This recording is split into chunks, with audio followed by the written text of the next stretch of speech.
Hello and join us in tinkering with the Indian government's pay matrix for the 7th Pay Commission.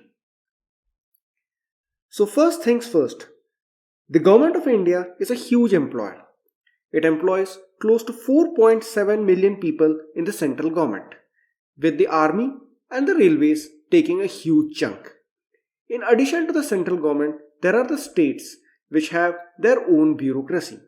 In addition, there are public sector undertakings which operate in various sectors ranging from aeronautics to heavy electricals and oil. Now, the Government of India follows a very simple rule for managing the pay of this huge bureaucracy.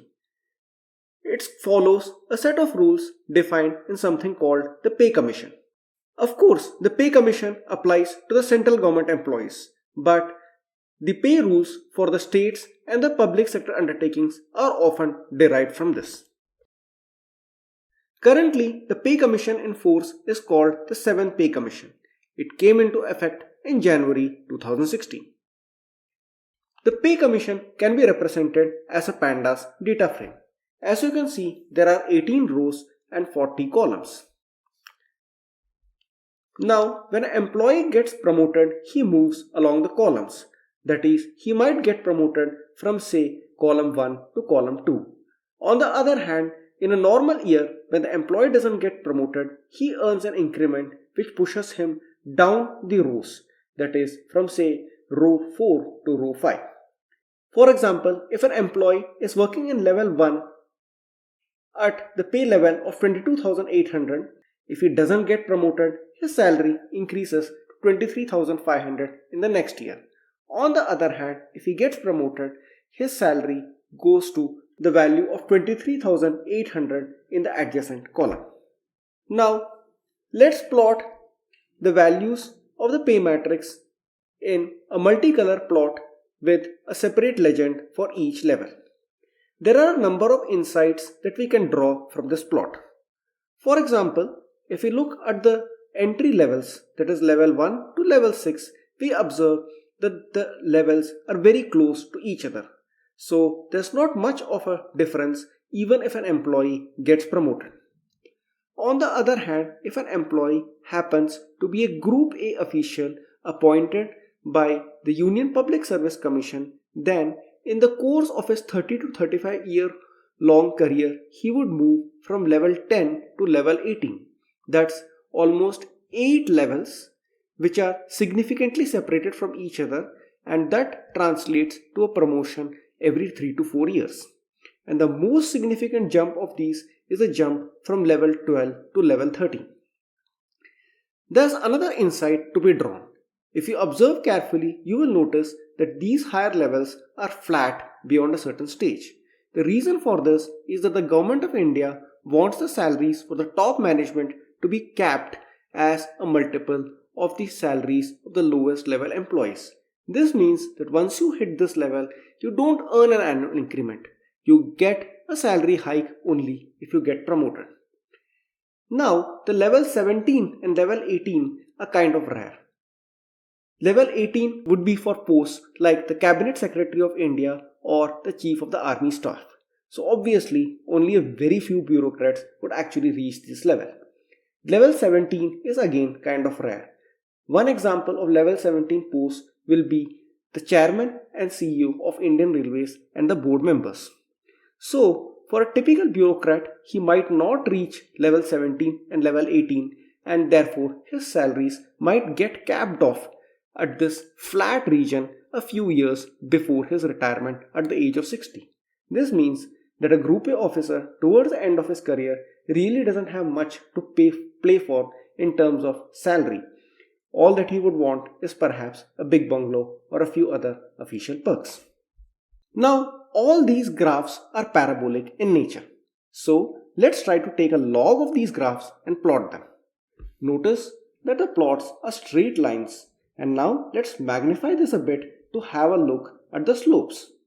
Notice that the slope for all these lines comes out to be 2.9. That's about a 3% increase on a yearly basis. Now, an increase of 3% on an annual basis appears to be too low. But there's more to it. The basic pay is only a part of the salary. In addition, the salary has many other components. The Dearness allowance, which is an index against inflation. There are contributions to the national pension system. There is the house rent allowance and the transportation allowance.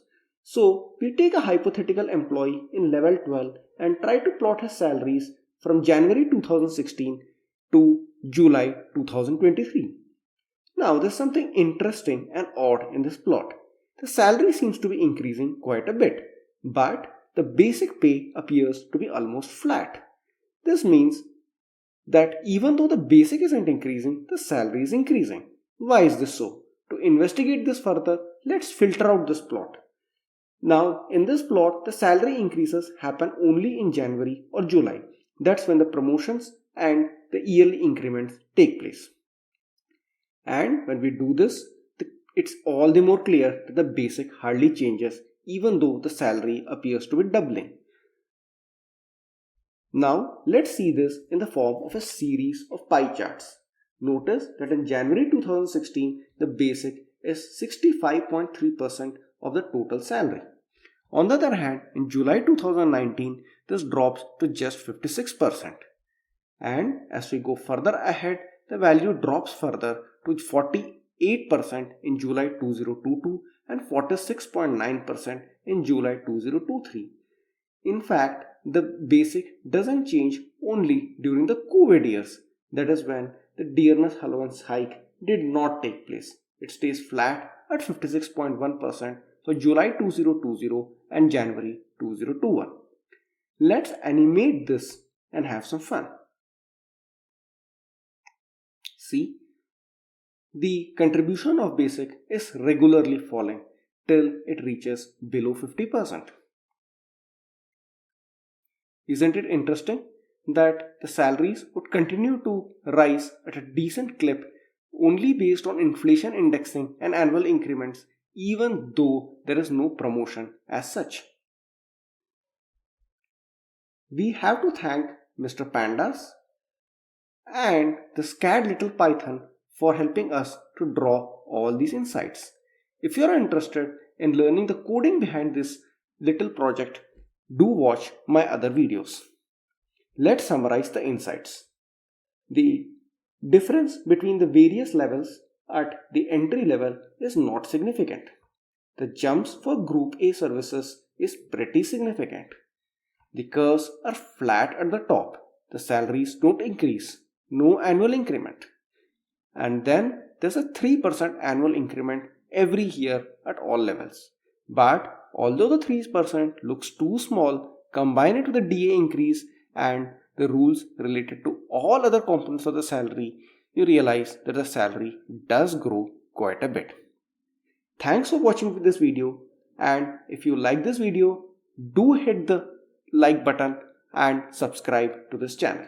Thank you.